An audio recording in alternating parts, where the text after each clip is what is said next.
Continuing the afternoon, it wouldn't really be a MedTech conference unless we had an AI panel.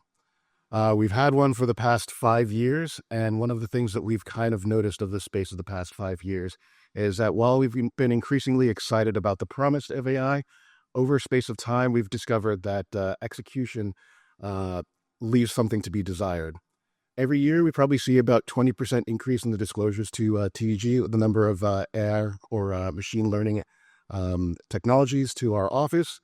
And one of the frustrations we've encountered with many of our clinician or faculty entrepreneurs is that moving from a place where you have a really great technology, a really great feature, to a place where you're actually delivering value to both patients, to clinicians, and to eventually back to your business is where we tend to see a lot of the gap. So to that end, we put together this panel on reflecting on what it takes to monetize AI, and I'd like to welcome to the stage Beth Andrews, the Chief Digital Health Officer and Business Development Leader at Dell for Health Tech, and the panel on AI and monetization. Okay, so good afternoon, everyone. Excited to be here with this AI panel with some experts in the area deploying AI. So I thought we could get started with introductions. So I do work at Dell. I work a lot with supporting AI deployments from a compute and storage perspective. Have had the opportunity to work on some really interesting projects deploying computer vision for preventing patient falls. Worked with the health system, the Guthrie Health System, that saved $7 million with deployment of a solution in that space. We also at Dell have a solution for a digital human. So this is a way to interact with a digital avatar used in patient check-in, used for patient education, can be used for education for clinical trials, for post-discharge. So at Dell, yes, we are AI PCs and laptops, but we do a lot to support our health systems and other customers, life sciences, MedTech companies in their deployments of AI. So I'm going to introduce the panel. So Irina Kukuyeva, if you could give us a little bit about your background. Sure. Testing. Okay, great. Hi, everyone. I'm Irina Kukuyeva. I wear many, many hats. So I help funds and accelerators evaluate the AI startups. I also mentor at a bunch of different accelerators, including a pediatric medtech accelerator, CTIP, at UCLA Venture Accelerator, and at the Cedar Sinai Accelerator. And many, many years ago, I was the head of clinical research at Children's Hospital Los Angeles, supporting, helping all the clinicians and physicians do anything related to data in their CICU, NICU, and the cardiac ICU. And here to looking forward to the questions and the discussions. Great. And we have 4 doctors here, doctor of statistics, right? Is that correct? That's right. Dr. Shoma Desai? Hi, everyone. I'm Shoma Desai. I'm an emergency physician by trade. At Cedar Sinai, I'm the executive director of digital innovation. And in that role, I've had the opportunity to implement several digital tools, including some that are in the AI space. So really looking forward to the conversation. Great. Dr. Natasha Lepore? Hi, everyone. I'm Natasha Lepore. So I have 2 jobs, 2 full-time jobs. One is at Children's Hospital Los Angeles. I have a lab where we develop new tools for brain MRI analyses, particularly in pediatrics. And then my other job is I have a startup, and I think that's mostly what I'm going to be talking about today. And our startup, we're trying to basically find ways to help children in the AI and medical imaging space. So trying to help children's brains function better. One of the things we're starting with is radiation oncology treatment planning software for brain cancer. Thank you. Happy to be here. Hi, Paul Lukac. I'm a pediatrician by training. Up until, a week ago, I was the director of applied AI, but as of last Monday, I'm the inaugural chief AI officer at UCLA Health. What are my responsibilities? So I co-chair our Health AI Council, which is responsible for governance of models that we deploy in the clinical or operational space. I often am a physician lead on implementing AI, especially in the clinical space.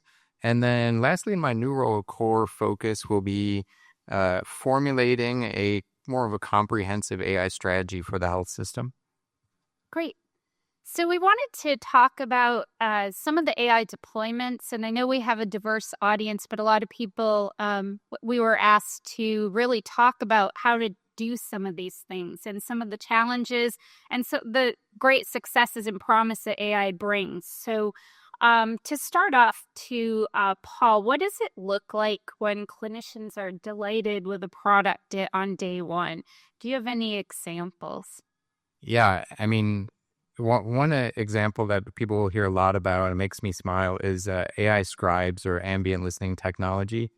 And I listened to AI podcasts, and someone said on a podcast recently that AI scribe, this is the most universally adopted technology in healthcare since the electronic health record. And this is without the HITECH Act and meaningful use. So it is like an organic excitement that is driving the demand for this.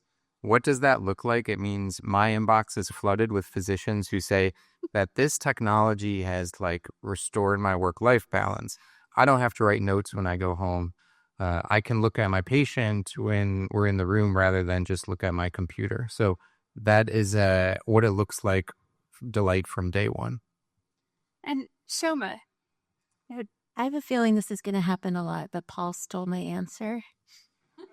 Yeah, I would say it's really uncommon. It's so rare for clinicians to be happy on day one. I'll take that and stand by it. I think we're a grumpy group, and ambient listening was the one that people liked right away. By the way, there are still people who know it'll help, and they're a little reluctant to try something new. So there's always those people, but that change is difficult. And yeah, change is really difficult for us. So, Paul, you've been on the front lines, as clinician and also deploying AI. Can you give some insights on why UCLA decided to make your role a dedicated AI role? Chief AI Officer is a very new position within healthcare. And I think it is in line with basically how the workforce is changing in healthcare in the era of AI.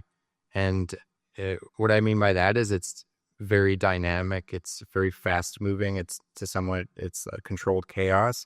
And so UCLA Health saw the need to have someone that was sort of sitting on top and could look at the big picture and make sure that we were choosing not only the right AI technologies, but that we are investing our money well in a financially sustainable way.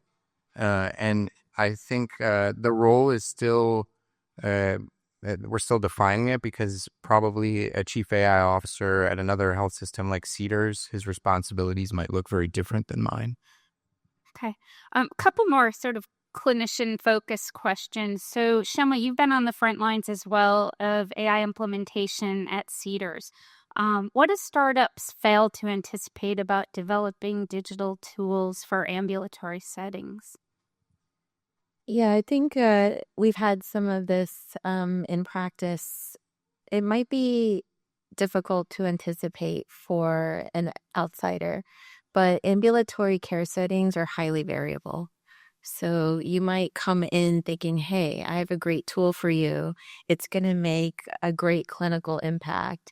It'll be a win all around on paper. But then you go to apply it, and are the clinics operationally ready? It's a question. The way they work is different. It's just like, the Wild West in a way. Unlike the hospital itself, which is complex, it's got its own issues, but there's a lot of process that's standardized. So, the example I have, and it's not AI specific, but, we're trying to implement direct scheduling and open scheduling so that patients have a good experience. But if you go clinic to clinic and try to impose a standard decision tree, you're not going to get anywhere. So there's a lot of operational readiness that needs to take place. preparation, standardization, change management before you might bring in a tool. And so I think the advice for the vendor is really one size fits all won't work. You have to come in knowing that you're going to have to customize this for the audience, basically. Right. So, I've read a lot about digital scribes, some of the papers. I know there's been a lot of success and outcomes. I know New England Journal of Medicine has profiled what Kaiser's done as well. 84% of the physicians have had positive impact. I also hear and see some studies where the cost versus the value sometimes comes into play. So interested, Paul, if you could dig in a little bit deeper on your process that you went through to pilot and make a decision. When we, and I will talk about AI scribes again, because this is the best example. When we were looking at vendor technologies, we wanted to look at more than just one. And we wanted to do it in a way that we would get the best information from testing them before we made a decision. And so we decided to look at our two vendors with what's the gold standard in medicine, which is a randomized control trial. And that's how we did basically our pilot. And so the advantage in this case was that we had our predefined outcomes from the beginning, and we really knew what we were going to look at, both from a quantitative perspective. So what kind of efficiency gains are we looking at, and where do we track that with Epic, which is our electronic health record. But then we came up with our other elements of it, which were the qualitative things, like how are we going to look at physicians' burnout and their task load, which is that cognitive stress from using the electronic health record. And so we ran it as that RCT, and we had this really good data coming out because we had 2 intervention groups and we had a control group that had neither. And that gave us a lot of insight about what is the value of this tool. From one perspective, if you're looking at the dollar signs value, that might take some projection, because you're saying, okay, I saved time and notes. What does that mean? It's good that the physician is less burnt out, but what are we going to do with that time? But there's also the point of the fact that we're decreasing burnout for our physicians, and you can put a number on that, because there is a cost to the health system every year that a physician is burnt out. I think the AMA put that number a few years ago at $7,000 a year per clinician from burnout. Partly, a lot of that is related to turnover. So if we can decrease burnout and we are not having turnover, that's how we look at an ROI from that perspective. I'm not sure that it's repeatable to do that kind of RCT format for every single AI tool. But from a health systems perspective, and for vendors who are developing AI technologies, I think that mindset from the startup is appreciated, that they are testing it within our health system, and they shouldn't expect us necessarily to jump on board. But if they come in with this idea that, yeah, we should test it and we should make sure it meets your needs, that goes a long way. Well, I mean, it's not delivering patient care via AI, but it still is getting that information correct, right? And having something that is accurate and reducing risks. So I understand. And it is interesting to see that other health systems in this space, in the digital scribe space, have actually gone and done more formal studies, right? And published their results versus just another pilot. So a lot of investment time, pretty impressive. I followed kind of over the past. How long was the process? It was, not the pilot itself was 4 months, but everything that went into it, the lead time was 6 to 8 months. So it was a long process. And like I said, it's not necessarily repeatable to that degree, but the more we do of it, the better we get at it. And there are other ways to test AI that's not so robust, but is still helpful, like A/B testing and stuff like that. So, Natasha, at Dell, we've worked and supported some projects with academic medical centers, one in particular that was developing an imaging tool, and they saw a 40% increase in efficiency, pretty quickly, right? So it's really exciting. So would love to hear about, what made you to decide to build Voxel Healthcare. I mean, you're both at a pediatric academic medical center, but also CTO of, so yeah.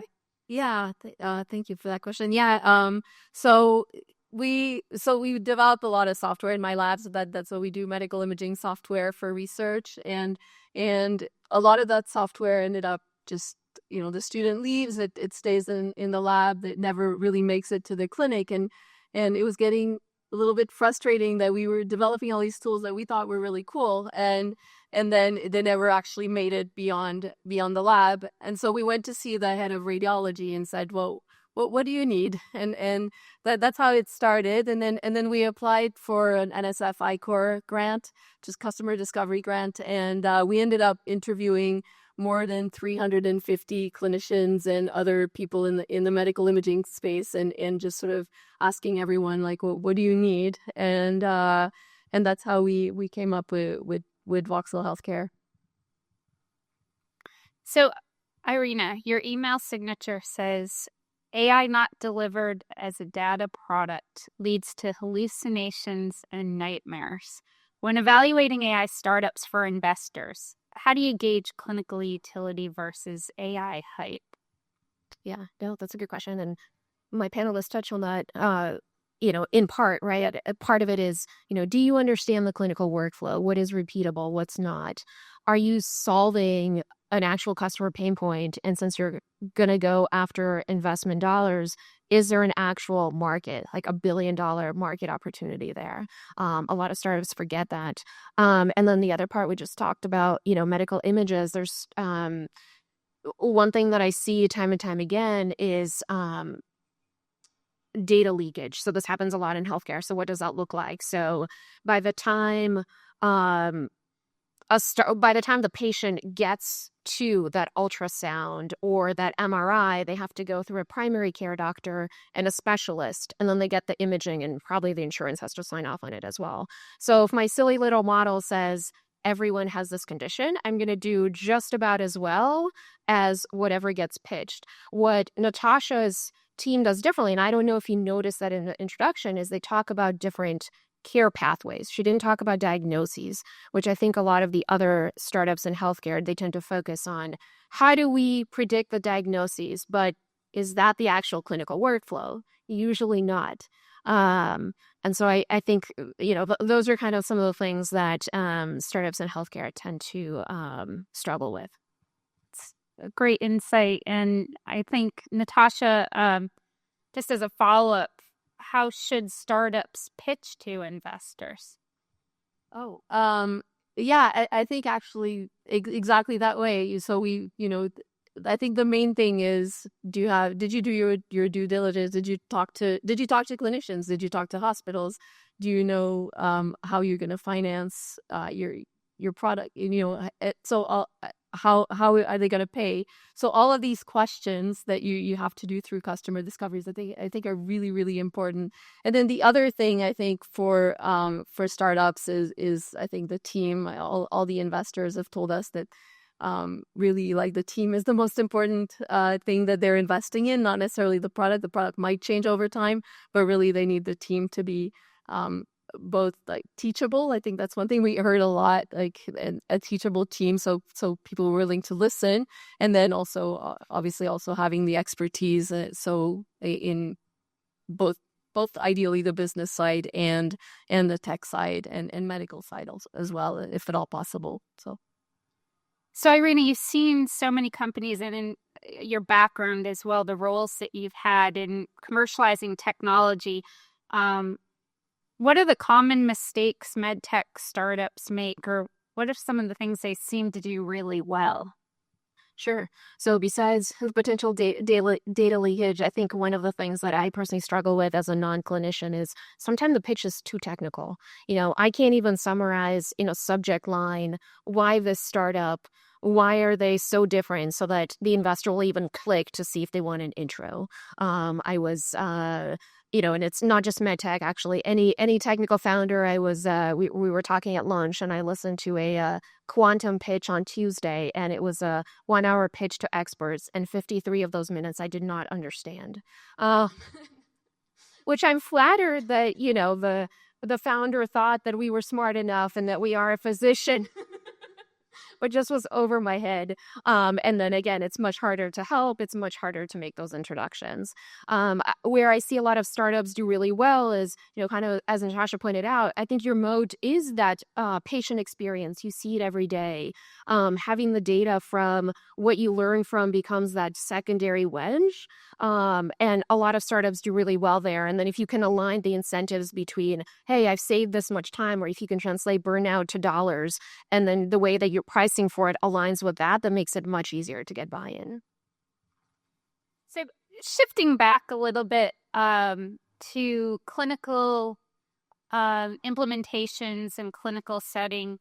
So Shoma, what don't many startups and vendors anticipate about entering a hospital system? I have a few answers to this. I think first, our decision making. I'm speaking as a healthcare system now. Our decision making is decentralized. So I think, vendors or startups are going to maybe be surprised that you'll get some engagement from a leader in a healthcare system, and at some point it falls apart. I think ultimately, these decisions, especially for medium to high impact technologies, require consensus, and you're going to have to appeal to people with different perspectives. So that might be somewhat intuitive, but I can imagine a startup who has a great idea and they get some engagement. It could be kind of a terrible feeling when it doesn't go anywhere, And then I think the second piece is where healthcare systems are generally risk averse. So those working in AI technology are going to be constantly up against a group of people who want evidence-based, very clinically validated AI technology. And either way, there's going to need to be some governance. There's going to be rigorous testing and feedback and oversight when it does get implemented. So I think with AI specifically, people are running into that kind of resistance. What does the healthcare system feel good about? And Paul, do you have anything to add there? I agree with what you're saying. Conservative for sure. Other things to consider is that things happen more slowly. So don't expect stuff to happen on day one. Even when you're talking contracts, like the procurement period can be long. And the second part is data. That we work in a industry where data is very protected, both by law and by ethics. And so that I wouldn't go in with like the expectation that you will freely be able to access data and then use it to fine tune your model or to, build your next version. And So Natasha, putting on your CHLA cap here, what's been the hardest part integrating AI into existing systems, or what are the challenges that you see sitting on that side? Well, I think at CHLA, it's a research hospital. I feel like the teams themselves, or like the clinicians, are really actually excited about AI. I think that's not necessarily everywhere, but I think CHLA is maybe a special place that way. So I think it really is place dependent. I would say the main thing is the bureaucracy. I think everyone's had to deal with this. I'm sure everyone is in the same boat probably everywhere, but I think it's just so many layers and everything takes time, and every back and forth email takes forever to anyway. So I think really, like, and sometimes there are details that you think, why are we focusing on this? So I think that's the main thing, but I'm sure everyone's aware of hospital bureaucracy. So Yeah, no, lots of challenges and move slow and lots of stakeholders. So many different areas to consider. Definitely. So, Irina, when should a startup walk away from trying to integrate with a hospital system? Any advice on what they should do instead? And this reminds me of way back in the day, kind of when digital health was starting out in value-based care and trying to, in that transition of having a really cool, say, telehealth technology. I worked for a wearable sensor company, right? And it was really trying to understand who was working with value-based care and value-based care contracts and who was that ideal customer. So when do you find, that it's, there needs a decision needs to be made? Yeah. So if I were mentoring the startup, I would say if you think that should be the go-to-market strategy, please don't do it. So not just from what you heard today, but it does take a long time. It might take many, many years. You might not get there. So kind of the 4 different approaches I would recommend going instead is one, there's the Mimic dataset that's open source. It is a de-identified electronic health record. It's available for free for research purposes. Also, if you go after standalone clinics, like don't have EHRs, you can help them try things out. The other thing would be to be really strategic about which accelerators you go to, because some partner with hospitals and healthcare entities, and they want you to integrate with them if you're part of the accelerator. I would talk to them to find out. Whenever I join as a mentor a new accelerator, I ask them, what does success look like? For some, it's a pitch deck. For some, it's integration. Find out. And then the fourth one is one thing that I've seen, one startup I have no affiliation is called EngineSys. And what they're doing is they're piloting their algorithms in livestock. So they're getting paid to go to farms and figure out, is this embryo viable? And they're doing it 10,000 different times, or actually now way more than that, to validate before they go into humans. So having that, build that, getting money now and having that product validation goes a long way than trying to, spend many years navigating the complex system that the healthcare is, because they're going to want you to have all these validations in place before you go talk to a healthcare system. So, we're talking about all these different groups, different teams, IT, finance, clinicians. Shoma, what's the role of the pilot champion? Like, who should that be? How do you keep them engaged? How can a startup arm them to make the case for AI adoption to hospital leadership?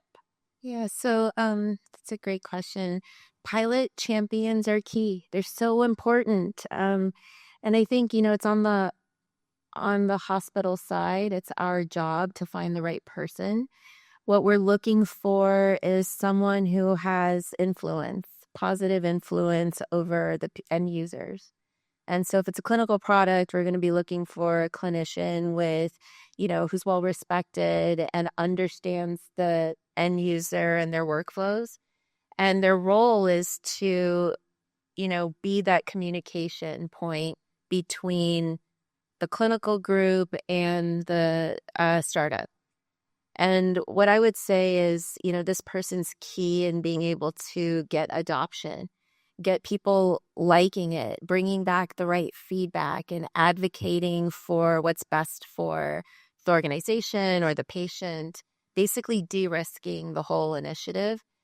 I would say what a vendor can do in this situation is partner with that champion. So identify that person early and bring them on board. And if it's appropriate, you'll co-build. And what you're creating is someone who gets it. They get what you're trying to do. They get how it works. They understand the decisions that are made. They know what can be fixed and what can be changed and what can't. And then they're in the right place with the right knowledge to be able to make the pilot a success. And I have one more request. I think it's, very specific to long-term engagements, but, we've been working with different partners. And I think that sort of partnership where you have a business and a technical and an operational counterpart, that needs to continue. After the pilot and all the excitement's done and you're trying to scale, and you're growing it and bringing in new users, it requires a good relationship to continue to iterate and improve upon what was implemented. So, pilots are always growing and changing, and there's new people all the time to make it a priority to say, okay, this is your single point of contact for product issues.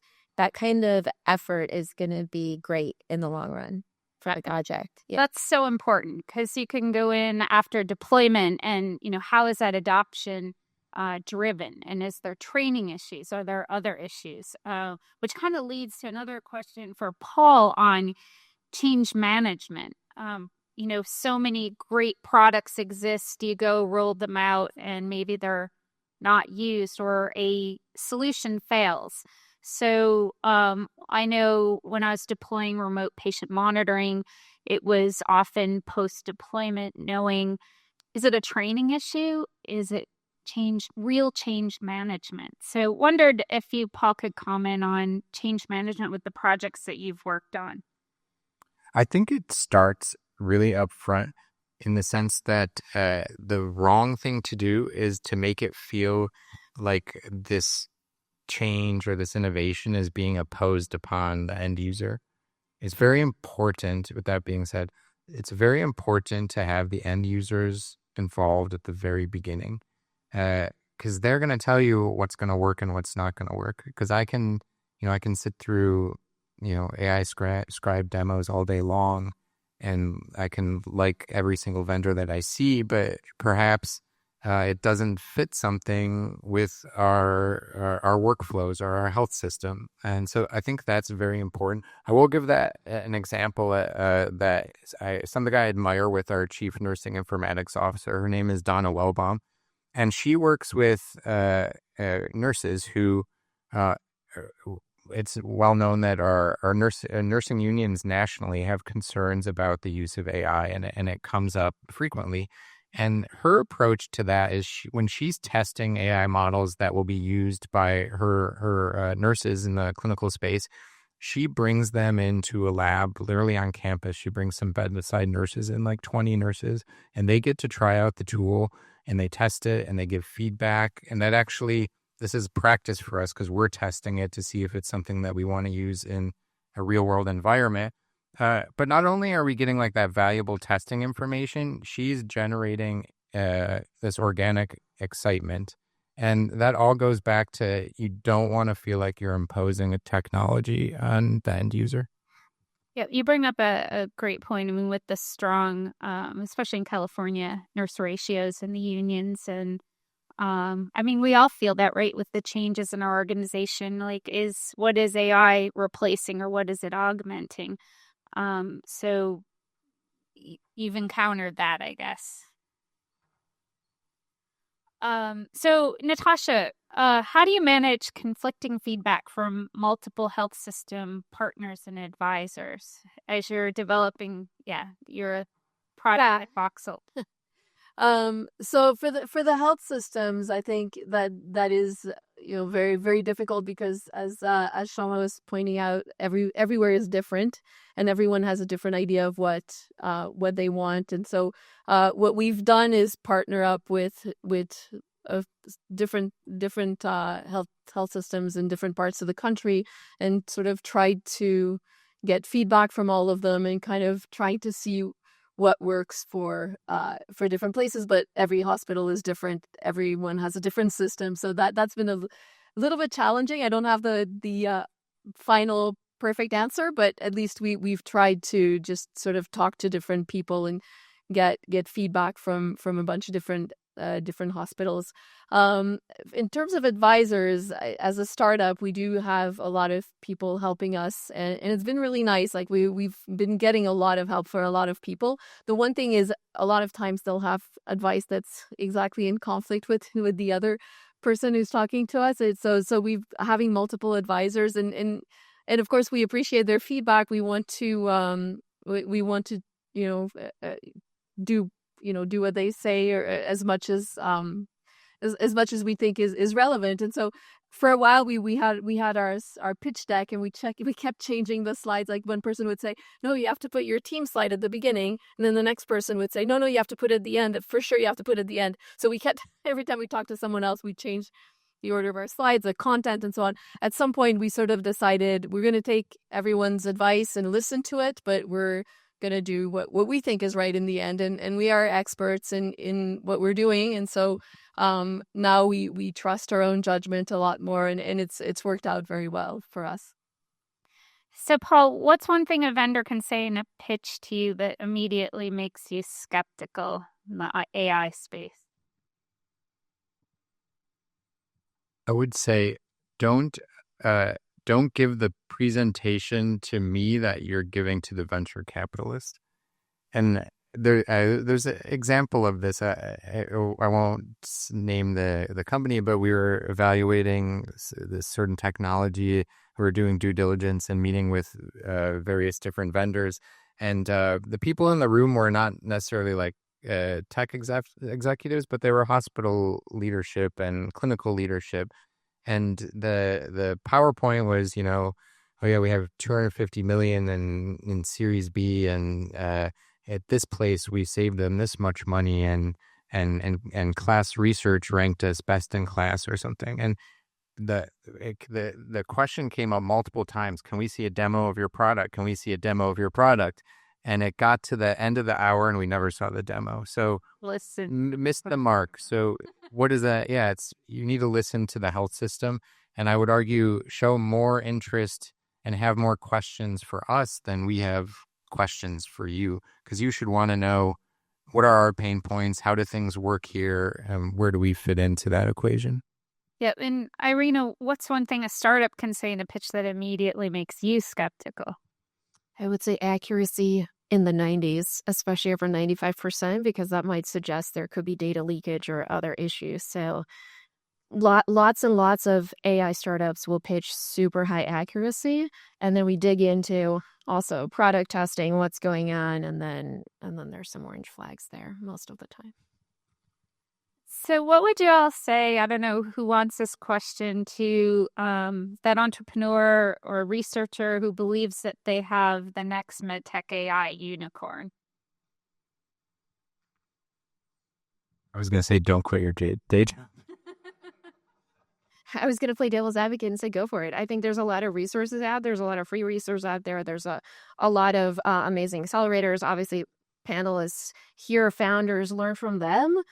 How did they figure out their go-to-market? How did they do their testing? And then I think my parting advice is, just because you're a medtech doesn't mean product-led growth. It doesn't work. So hopefully that helps you also figure out, like, who are those customers, what's working for them, and how to pivot or niche down the product. Okay, I'm going to follow up. Maybe I was being a little sarcastic, but no, a realistic piece of advice would be just bring in clinical people very early on in the process, like people who are leaders in the health system, whether that's in operations or the clinical space or RCM, what have you, because I think that's going to be very valuable to shaping your product, and you get that up front, and then you have that person with you as a partner when you start talking to health systems, because they know the lingo and they know how to get the foot in the door. Yep. So we have AI, but are we working faster and more efficiently generally? I know there are studies out there that say that a majority of our time at work is doing the work around the work, right? We might be using the AI tools, but they're not integrated. The data is not connected. The data is not normalized. We don't have systems that are integrated. So where can agents help to make workflows more efficient? Where do you, just as we're heading into really agentic AI, I'm looking for your thoughts or comments there. I think first use cases and things like patient access and care coordination and call centers, which is relatively low risk, but also a super pain point. Understaffed in those realms, and it's difficult when you call to try to make an appointment and, oh, there's not one for 4 months out and et cetera. So I think that's a really like ripe area. And to low risk, it's low risk. It's not like one that's interacting with a patient directly about their actual healthcare with no human in the loop. Because the minute that happens, and one reason why I'm skeptical about agentic AI that directly interacts with patients about their care, the minute that happens, that's going to be a huge deal. It will be like the automated Tesla car that crashes and is literally on the national news cycle for weeks. So I like to second that. I think, it's the unsexy stuff, I think. People are looking at agentic AI and like, how can I apply this for diagnostic accuracy? In this moment, the best use cases are those operational inefficiencies that I think any business has. Back end work and data processing. And, for us, it might be like authorizations for insurance or billing and coding. And so those are the things where agentic AI can be used first and will definitely help us become more efficient, more accurate, get us further faster. That's what we're looking for now. Yeah, there was just a Wall Street Journal article on one of the large payers that said they had 1,000 AI use cases. So when you talk about the insurance side, 1,000 use cases, I guess, in production. So just a couple of weeks ago. So agree on that point. So before we wrap up here, I know, Natasha, you had a question for the audience that I want to leave. And we have 14 seconds, but maybe we can squeeze in a question or two. Do you want to ask the question or do you want me? Yeah. So I was just wondering, so we've been talking to you guys for the last 40 minutes, but there are clinicians in the audience, and I was just wondering if any of you want to give comments about what would make your lives easier, what as startups, and what can we do to help you? Anyone? Any clinicians who can comment on that? No clinicians. Oh, yeah. Well, I run the clinical trial program in urology, and we do have and always had the problem of recruiting the patients going through the clinic, and we obviously miss them. And by the NCCN guidelines, the first line of therapy should be clinical trials, but we're missing out. So is there a software that we can actually have on our medical records and the doctor's schedule so we can actually put a couple of inclusion-exclusion criteria and see those patients, or even send them the consent ahead of the time of their visit?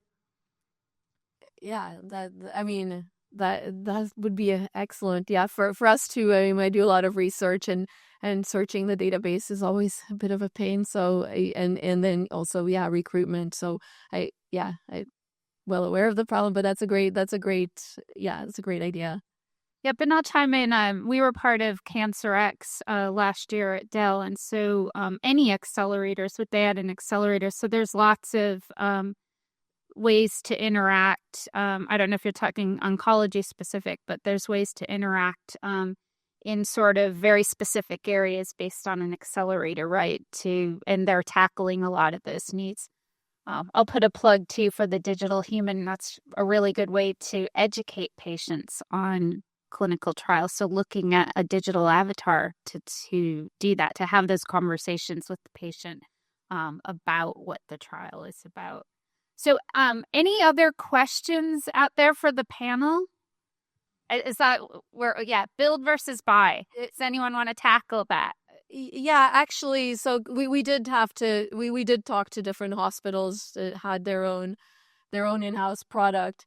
I think, and there will always probably be a hospital or that has their own thing that they want to use.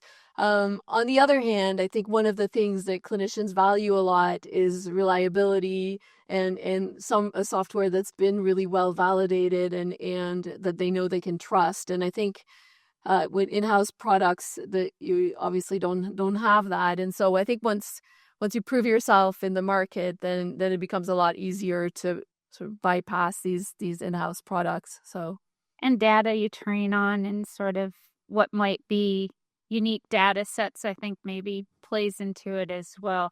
I know one chief digital officer of an academic medical center that actually takes the approach of a formal process of build versus buy, and they actually look at building something similar in the space. And that doesn't mean that they're trying to recreate it. It's just trying to understand, is this really more cost effective from an ROI perspective if we go with the purchase, or do we actually take this on and build this application ourselves? So I think you do see that. And we all know there's a lot of teams of data scientists now, the new hot jobs to have, right? So a lot of organizations that are focused on building applications as well.